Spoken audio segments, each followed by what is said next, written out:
And that is why, napaka-importante na we worship the Lord, yung we give time in fellowship with the Lord kasi doon po tayo titibay. Amen? So, praise God. So, malamit na ang Holy Week, no? I know, marami dyan may mga plano. Pero anyways, alam po natin yung kahalagahan ng araw na yon na kumbaga it reminds us of the love of the Father for us, that He gave His darling Son for us para tayo ay maligtas at magkaroon ng bagong buhay. Amen? Praise God! Hallelujah! So, katulad po ng ating laging verse na lagi po nating inaaral, no? For how many weeks and months? Sabi nga po sa Romans 8:14-17, for those who are led by the Spirit of God are the children of God. The Spirit you receive does not make you slaves so that you live in fear again. Rather, the Spirit you receive brought about your adoption to sonship. And by Him we cry, Abba, Father. So ito po yung sinasabi natin na, kumbaga, kung ganap nating naintindihan na tayo ay anak ng Diyos, na tayo ay ang tagapagmana ng ating Panginoon, the more we will be able to, yung sabi nga, you don't have to fear or be afraid dahil kasama mo ang Panginoon. Amen? Yan nga po yung sinasabi kanina sa atin, yung ating pong, yung kaninang binigay ng Panginoon sa atin, na sabi niya, you don't have to be afraid dahil kasama natin ang Panginoon. Amen? We have, sabi nga yung sonship, at bilang as anak, ay tayo ay ginagabayan ng banal na spirito. So, bilang mga anak, we are guided. Kaya nga, the more we should learn to acknowledge that we are now the children of God. So, paano nga ba tayo naging anak? Dahil sa ating Panginoong Heso Kristo. At yan yung, kumbaga, sineselebrate natin ang Holy Week. Actually, is to remember lang. Hindi yung iba na mga sa ibang reliyon, di ba yung iba, nagpapapako, yung ganyan. They do not realize na tapos na. Aangkinin mo lang ang ginawa ng Panginoong Heso Kristo. To have that faith doon sa kanyang ginawa para sa atin. And because of His death and resurrection, ito yung nagbigay sa atin ng posisyon bilang anak, na maging anak as children of God, kung at tagapagmana. So, sabi nga, Jesus is the culmination of the law. Paulit-ulit po nga yan nababasa lagi. Culmination means siya yung kasagutan sa lahat ng law against sa mga tao. Yung sumpa, siya ang kasagutan. Yung culmination, ibig sabihin. Kung kumbaga sa kumbaga sa gamot, yung mga inanalyze nila para mawala yung sakit na yon, ito ang sagot. At sa atin, ang Panginoong Hesukristo, siya ang sagot sa lahat ng ating mga problema. Amen? So, in Romans 5:8-9, but God demonstrates, sabi nga, kung kaya't pinadala ang kanyang buntong na anak na si Jesus para tayo ay maligtas. Sabi nga po sa Romans 5:8-9, but God demonstrates His own love for us in this, while we were still sinners, Christ died for us. Since we have now been justified by His blood, how much more shall we be saved from God's wrath through Him? So, ibig sabihin, dahil sa pagmamahal ng Panginoon, ng Ama sa atin ay pinadala ang kanyang bugtong na anak, at ang sabi dito, kaya tayo naligtas. Kung tayo'y naligtas, sabi nga, how much more shall we be saved from God's wrath? Ibig sabihin, kasi tayo ngayon ay nasa Panginoon na kung kaya't we are protected sa mga gawa ng kaaway. So this is the greatest love na pinakita sa atin ng Ama, na ipadala ang kanyang anak para sa atin. Namatay sa krus ang Panginoong Hesukristo para tayo ay ma-redeem and paid our sins and set us free.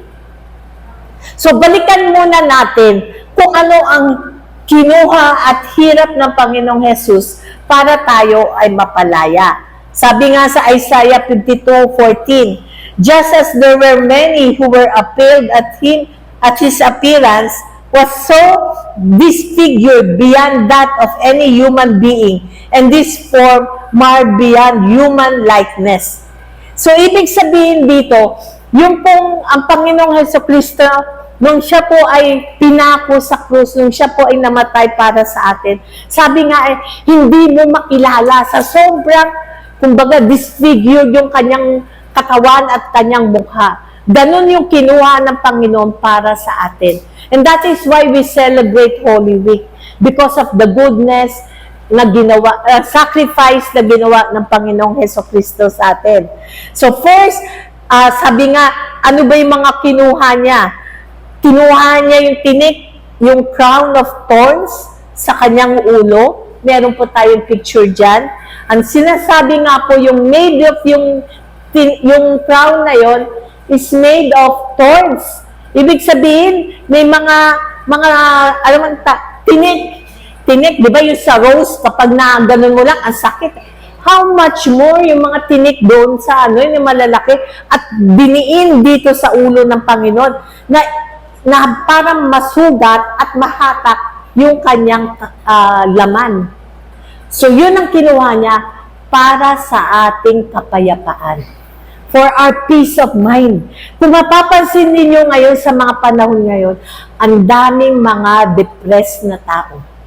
Yun yung, kumbaga, inaano yung kaisipan ng mga tao, even yung mga kabataan, na iba ang sila mag-isip. Yung parang hopelessness ba? Yun yung, kumbaga, ito ang kinuha ng Panginoon. For us to be set free from those worries, from those fears, kinuha niya yan para sa atin.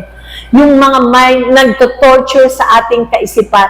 Kung minsan yung mga iba nga, yung mga kabataan, yung talagang kumbaga yung mag-isip ng yung mga yung depressed, ganyan, yun yung kumbaga yung torture na sinasabi. At kinuha yan ng ating Panginoon. Another is the 39 lashes na kanyang tinanggap. Sabi nga, ang pinanghagupit sa kanya, di ba yung mga bata, yung mga napalong mga bata, napakasimple lang nun. Pero ang ating Panginoon, ang ginamit sa kanya, ay yung kanyang yung ginamit na whip sa kanya, ay made of metal balls and small bone. Ibig sabihin, may buto na, meron pang mga metal. Kung kaya't bawat hampas na ginawa sa Panginoong Jesus, nahatak yung laman niya. Hindi lang yung parang, di ba, yung luminya lang na ganun di ba? Hindi. Kung hindi, nahatak. Paghatak niyang ganun, kasi dahil meron nga pong mga metal, yun, ganyan na itsura. Kung kaya't nahatak yung kanyang katawan. At ginawa niya ito, at hindi lang yun, sinaksak siya, di ba, yung spear sa kanyang tagiliran, pinako, dahil kanina nakita nyo, di ba, may pako, yung pakong pinakita doon sa may crowd, pinako ang kanyang kamay at paha. Bakit? Dahil sabi nga po sa Isaiah 53:5, but He was pierced for our transgressions, He was crushed for our iniquities. The punishment that brought us peace was on Him, and by His wounds we are healed. So, bawat latay, in science nga daw, pag inaral mo, yung mga hagupit na ginawa sa Kanya, lahat yun i-represent ng mga sakit na nararamdaman, yung mga disease na nasa atin, at kinuha niya lahat yan sa krus. Amen? At dahil doon, bawat sugat na yun, tumulo ang dugo. Amen? Tumulo, every drop doon sa kanyang sacrifice ay para sa atin. That is the price that He paid for us. Yung blood na kanyang binigay para sa atin. Para tayo ay makalaya. An overpayment for us. That is how much God loves us. Ganun po so gaano ka-importante ang blood of Jesus? Kanina nga, yung inaawit natin, sabi ko, one in spirit talaga, na yung mga inawit kanina is about the blood of Jesus. So dito po, makikita natin, sabi nga po sa Romans 5:12, so, before that, balikan muna natin, saan ba ito nagsimula?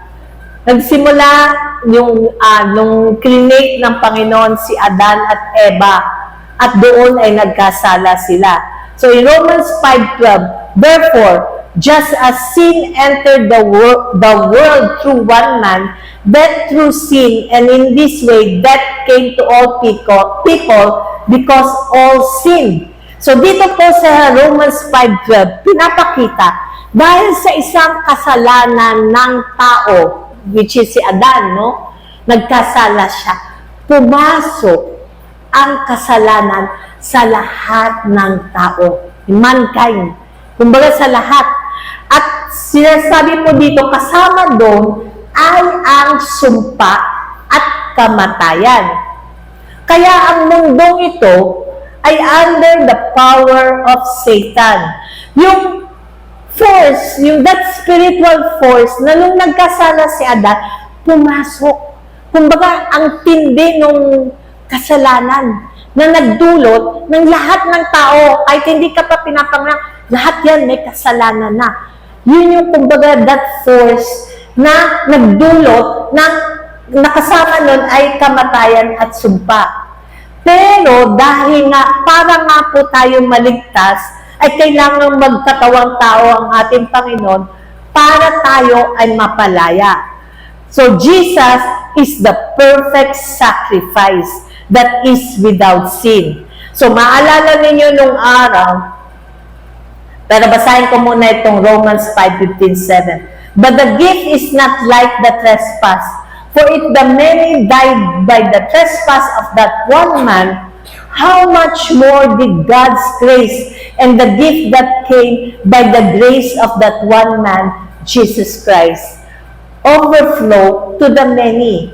Nor can the gift of God be compared with the result of one man's sin. The judgment followed one sin and brought condemnation. But the gift followed many trespasses and brought justification.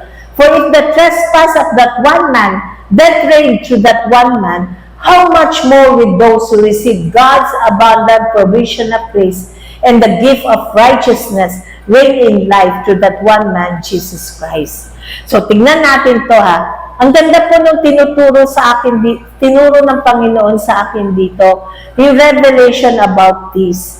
Nung pumasok, di ba, nung si Adan ay nagkasala, pumasok yung kasalanan, no? Ito muna. Pumasok ang kasalanan, then after kasalanan, kamatayan at sumpa, condemnation ang resulta sa mga tao. Regardless, even yung mga yung may death, even yung mga halaman, kumbaga, there is decay. Dahil dun sa kasalanan na yun. Yun yung parang spiritual force na nangyari nung nagkaroon ng kasalanan. Dahil lang sa isang tao yun, kay Adan, ngayon, tignan natin to. At sinasabi dito, dahil din sa isang tao, dahil kay Jesus, nagkaroon ng justification. Ibig sabihin ng justification, wala ng kasalanan. You are now justified. Kumbaga sa korte, wala ka ng kasalanan. Pinagbayaran na. At ang kasama nun, when we receive Jesus, that abundance of provision of grace and the gift of righteousness. Kung makikita natin, that is the force that spiritual force na natanggap natin, na hindi lang natin alam, actually, na nung tinanggap mo pala ang Panginoong Jesucristo, kasama nun ang justification, that grace ng Panginoon sa atin, at the gift of righteousness. Bakit napaka-importante itong gift of righteousness? Dahil, if you are now justified, you are entitled to all the blessings of God. Hindi lang yun. Yung sumpa, wala na ito, putol na ito. Dahil, you are now justified. As if walang nangyari. As if kaka-create pa lang. Like Adam and Eve. Di ba yung kay Adam and Eve, lahat provided eh. Nung wala pa kasalanan, lahat provided. Namumunga yung mga halaman na walang fertilizer. Pero, nung may nagkasala, namatay yun. Same thing with us. When we fully understand our position in Christ Jesus, that force, that spiritual force, that life na binigay sa atin, naputol na ang sumpa. Naputol na yung evil na ginawa ni Adan. At ito po yung maganda. Why the blood? Sabi nga, di ba, without the remission, without blood, there is no forgiveness. So, kapag sa pelikula, nanood ka, di ba yung madalas, kunyari, wala na pala ngayon yung kay police, si Coco, ano nga ba yun? Yun. Ngayon, Batang Quiapo na yung uso ngayon no? Wala na yung dati, no? Okay. Pag nakita nyo, may mga dugo-dugong nagkalat doon, ibig sabihin may namatay. Diba? So, tatawagin na si Soko. Ganun, ano? Pero, kung kaya't ang blood symbolizes na merong namatay. First, tignan natin, sino ang pumatay sa Panginoon? Di ba? Di ba? Si Satanas. Si Satanas na nag-tempt kay Adan at Eva, ang dahilan kaya pumasok ang kasalanan at sumpa. Actually, sabi nga, Satan has no power sa Panginoong Jesus. Pero inalaw ito ng Panginoon. Inalaw ng Ama para mapalaya ang tao. Pero hindi niya alam yun. Kaya nga sabi sa 1 Corinthians 2:8, none of the rulers of this age understood this. Sino ba yung rulers of this age? Satanas. For if they had, they would not have crucified the Lord of glory. Ibig sabihin, hindi niya kasi alam ang plano ng Panginoon. Kumbaga siya ang ginamit, di ba, yung inudyukan para papatay ang Panginoong Jesus, di ba? Napag-isip-isip niya, yung pala ang tatalo sa kanya. Amen? Kung kaya't the blood, because, sabi nga, dahil sa law, if you kill an innocent man, the blood of that innocent man cries out. Katulad ng kay Abel and Cain, di ba? Di ba yung magkapatid, dahil hindi tinanggap ng Panginoon yung kanyang handog sa Panginoon ni Cain, samantalang kay Abel ay tinanggap niya, nagalit si Cain. Kung kaya't pinatay niya yung kanyang kapatid doon sa field. At ito yung sabi sa kanya ng Panginoon in Genesis 4:9-11. Then God said to Cain, where is your brother Abel? Sabi ni Abel, I don't know. Am I my brother's keeper? The Lord said, what have you done? Listen, your brother's blood cries out to me from the ground. Now you are under a curse and driven from the ground, which opens its mouth to receive your brother's blood from your hand. So the blood of Abel speaks revenge, retribution. Dahil, kumbaga, pinatay siya Pero, kung kaya't yung dugo ng Panginoong Jesucristo, ito naman ang kanyang sinisigaw. Palayain ang mga guilty. Dahil, pinagbayaran na ng kanyang dugo. Amen? Ngayon, there is now no, sabi, the blood of Jesus speaks mercy, release, freedom for the guilty, and it speaks judgment to Satan. Na, kumbaga, nahusgahan na siya. Kumbaga, talunan na siya dahil sa dugo ng Panginoong Hesukristo. Amen? And sabi nga, you have now an advocate. If Satan brings condemnation sa'yo, kunyari, inuudyokan ka pa, na hindi, ganyan ka, Kristyano ka pa naman, ganyan ka, di ba? Maraming ganyan, or kinukondemn ka pa. Sabi, now, you have Jesus as your advocate. Jesus paid all your sins and curses. At sabi nga po sa Colossians 2:14, by canceling the record of debt that stood against us with its legal demands, this He set aside, nailing it to the cross. Ano po sinasabi dito?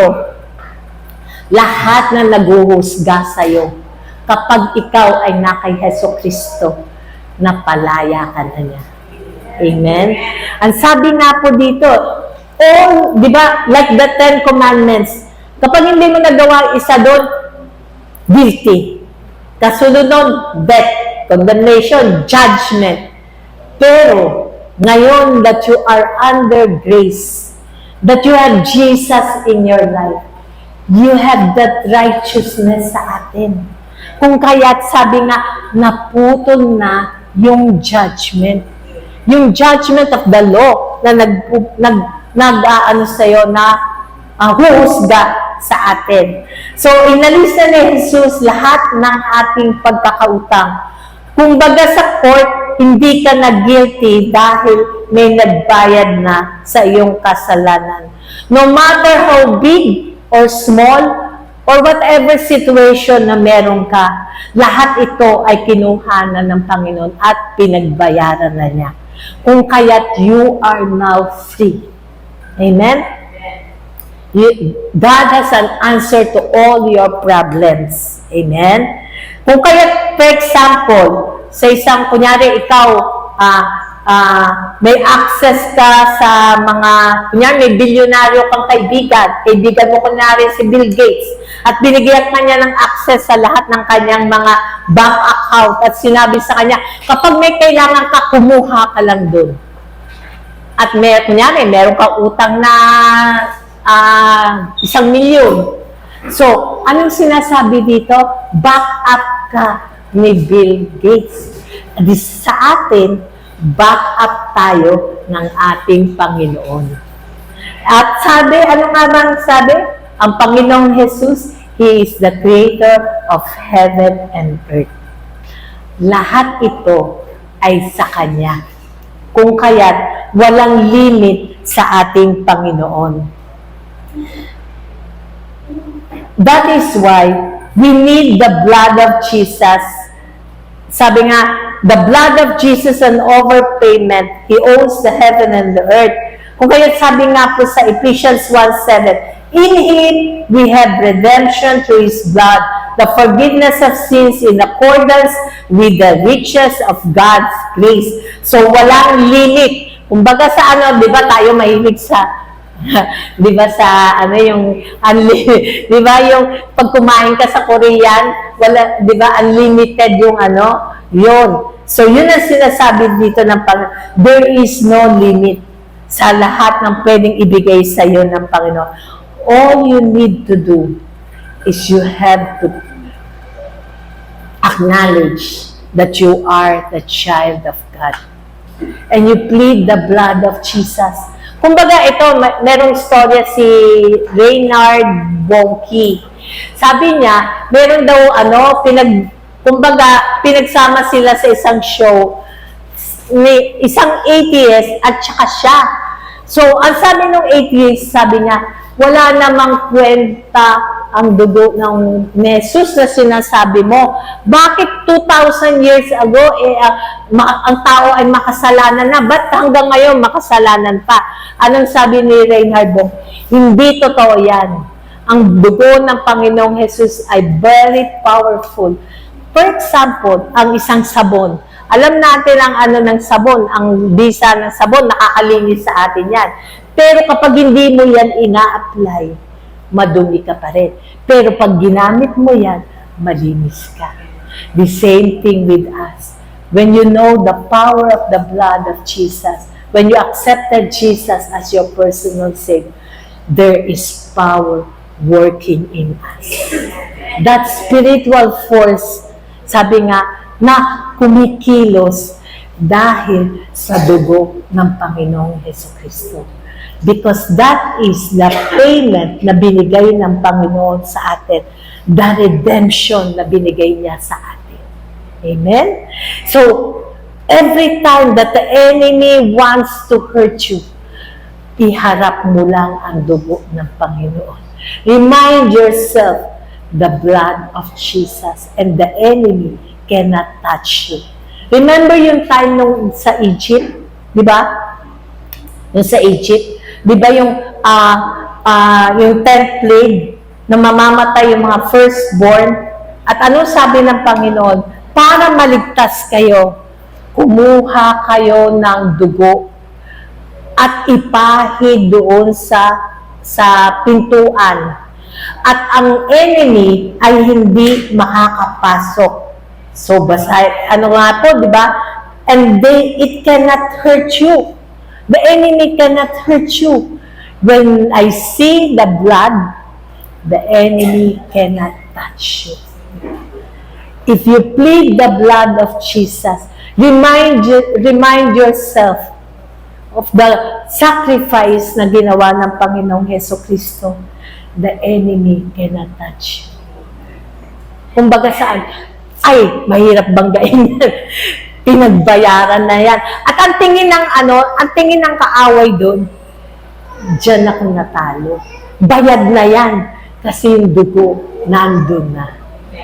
Sabi nga, di ba, without the blood, there is no remissions of sin. Pag nakita ng enemy yung dugo, alam niya, talo na siya. Kumbaga sa korte, wala na siyang magagawa.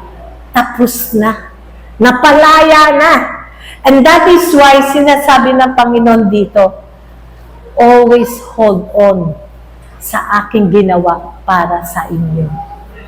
And that is the power, the blood of Jesus. Reminding yourself, you are now cleansed by the blood of Jesus. Amen? The blood shall be a sign na ikaw ay napalaya na. The enemy cannot hurt you. The blood also is a reminder that we are now dead but alive in Christ Jesus. Sabi sa Galatians 2:20, I've been crucified with Christ, and I no longer live, but Christ lives in me. The life I now live in the body, I live by faith in the Son of God, who loved me and gave Himself for me. Anong ibig sabihin nito? When you remind yourself the blood of Jesus, it also reminds us na we are now dead in Christ. Lahat ng mga ng laman, yung tukso ng laman, you are now free because you are now dead but alive in Christ. Christ lives within you. Kung kaya't yung kaaway, every time na tinetempt ka, sasabihin mo, I'm now crucified with Christ. It is no longer I that lives, but Christ Jesus who lives within me. In that way, parang imaginin mo na lang, eto kaaway. Tapos sinasabi niya, kinokondemn ka niya, hinaharap mo ang Panginoong Jesucristo. Kapag sinasabi mo, the blood of Jesus covers me. Amen? Amen? So, ang katahimikan nyo ay Amen. Nag-amen eh. Thank you, Lord. So, yun po.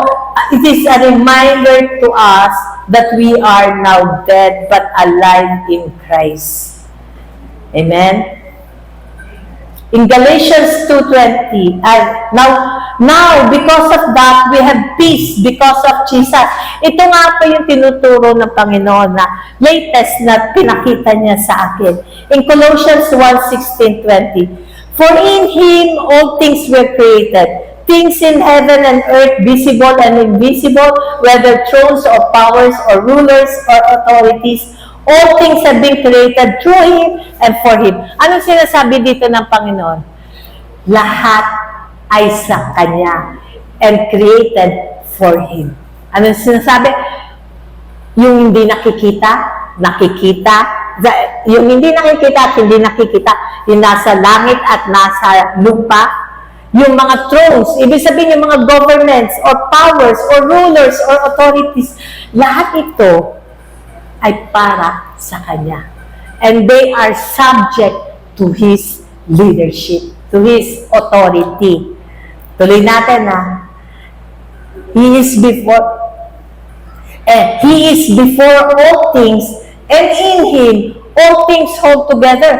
Ibig sabihin, siya ang umahawak sa lahat ng ito. Lahat ng yaman sa mundong ito, lahat ng mga wisdom sa mundong ito, lahat ito ay hawak ng Panginoon.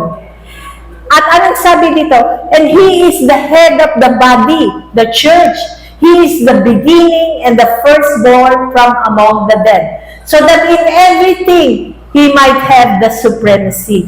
Ibig sabihin, He is the head of everything. Ibig sabihin, He has the authority and the power sa lahat ng mga ito. At ang karugtong dito, for God was pleased to have all His fullness dwell in Him, ibig sabihin in Christ, and through Him to reconcile to Himself all things, whether things on earth or things in heaven, by making peace through His blood shed on the cross. Dahil doon, there is now, sabi nga, because of the blood, there is now peace. Nasa Kanya lahat, ngayon ay binibigay niya sa atin. There is now peace and restoration. Sabi nga dito, di ba? Things on earth or things like heaven, making peace through His blood. Ibig sabihin, hindi na yung kukontra sa'yo lahat ng mga creation ng Panginoon dahil ikaw ay nakay Heso Kristo. Sabi nga, in Him. Sabi, lahat ay para sa Kanya. Lahat ng nandito sa mundong ito, para sa Kanya. At yan, sabi nga, He made peace because of the blood, at ngayon ay binibigay niya yan sa atin. Amen? So, the blood brings authority and deliverance para sa atin. Amen? So, sabi nga po sa Revelations 12:11, and they triumph over Him by the blood of the Lamb and by the word of their testimony.